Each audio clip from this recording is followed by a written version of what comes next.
मुंबई, भारत की आर्थिक राजधानी, भारत का मान बिंदु, आज इसे माया नगरी से भी जाना जाता है। एक अलग सपनों की दुनिया जो हजारों लाखों के दिलों की धड़कन है। इस शहर का भारत के विकास में एक बड़ा योगदान है। मुंबई का अलग अस्तित्व निर्माण होने में बहुत सारी चीज़ों का हिस्सा है, और इन बहुत सारी चीज़ों में एक चीज़ जो काफ़ी महत्वपूर्ण है वो है यहाँ की वास्तुएं। आज हम मुंबई के विकास को चालना देने वाले भावों के धक्के का इतिहास जानने वाले हैं। मुंबई में सागर वाहतूक के लिए मुंबई बंदर बांधने वाले प्रख्यात तज्ञ भाऊ लक्ष्मण अजिंक्य उर्फ भाऊ रसूल, इनका जन्म महाराष्ट्र के रायगढ़ जिले के उरण नज़दीक करंजा गांव में 1779 में हुआ। भाऊ ने प्रारंभ में मुंबई के कुलाबा स्थित गनकेरियस कारखाने में कारकुन की नौकरी की। युद्ध साहित्य और यंत्र बनाने वाले इस कंपनी में तोपखाना खाते में कैप्टन रसेल के साथ वह काम करते थे। उनके काम से कैप्टन रसेल काफ़ी प्रभावित थे और इसी के कारण उन्हें भाऊ रसूल के नाम से भी जाना जाता था। उन दिनों मुंबई एक ग्रामीण लहजे वाला स्थान था। माटुंगा, परेल, छोटा कुलाबा, बड़ा कुलाबा, माहिम, वर्ली, माझगांव, इन 7 बेटों में मुंबई का विभाजन होता था। गनकेरियस कारखाने में इन 7 बेटों से काम करने के लिए लोग आते थे और उन्हें खाना खाने की समस्या हमेशा लगी रहती थी, क्योंकि खाने की कोई सुविधा ही नहीं थी। कर्मचारियों के इस समस्या को लेके भाऊ ने कारखाने में उपहार गृह शुरू करने की विनती कारखाना प्रशासन को की। कैप्टन रसेल ने उनकी यह मांग मंजूर करते हुए भाऊ ही इस उपहार गृह को चलाए ऐसा अनुरोध किया। फिर क्या, भाऊ ने इस मौके का फायदा उठाया और यहीं से उनका व्यावसायिक क्षेत्र में प्रवेश शुरू हुआ।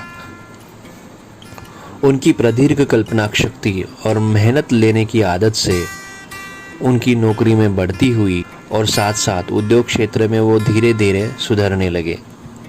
बढ़ती लोक संख्या के कारण मुंबई में कूड़े की तो समस्या थी ही। भाऊ ने यह काम हाथ में लेके उसका टेंडर पा लिया और नौकरी छोड़ दी। साथ में मुंबई में बड़े बड़े खड्डे बुझाने का और भराव डाल के ज़मीन बनाने का भी उन्होंने टेंडर पा लिया। उन्हें इससे अच्छा मुनाफा होने लगा था। मुंबई में 150 साल पहले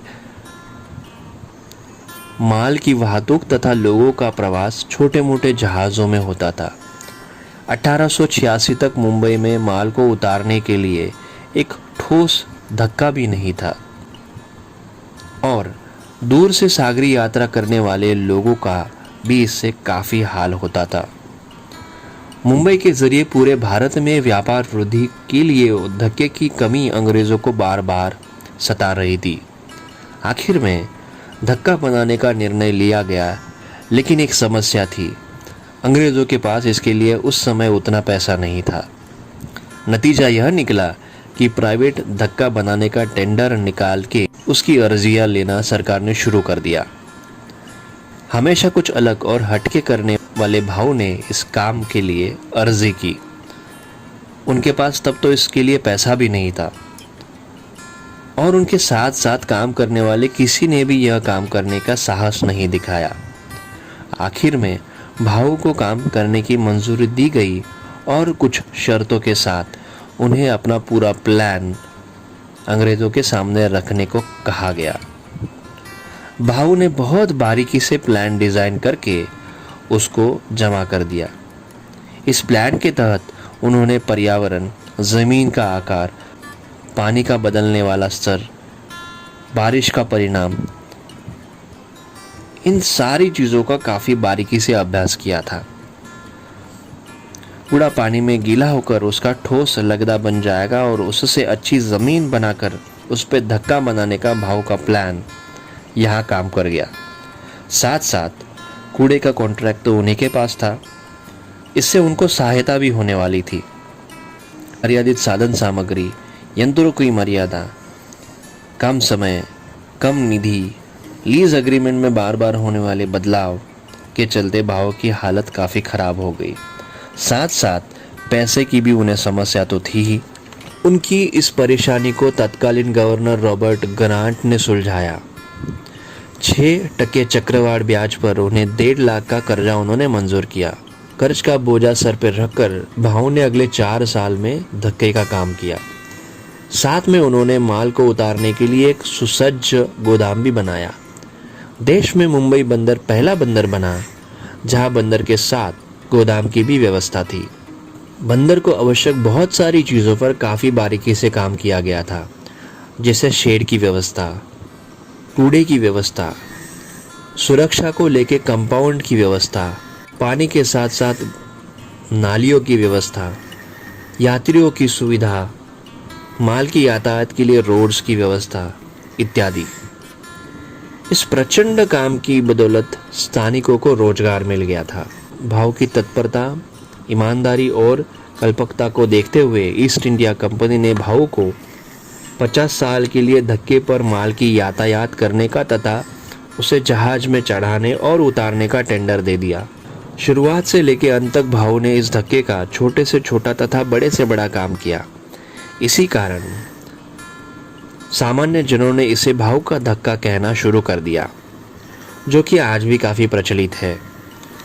उस समय गवर्नर पद पे जेम्स कर्नैक की निमणूक हुई थी।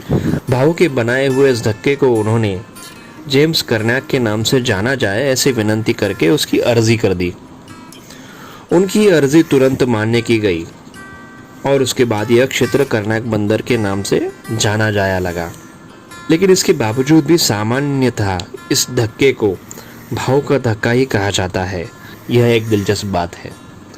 एक सर्वसामान्य इंसान जो ईमानदारी, कल्पकता, कठोर परिश्रम, काम के प्रति निष्ठा के जरिए काफ़ी प्रतिकूल स्थिति के साथ लड़कर जो निर्मित कर सकता है, उसका असामान्य उदाहरण अगर कोई होगा उस समय में तो वह था भाऊ का धक्का।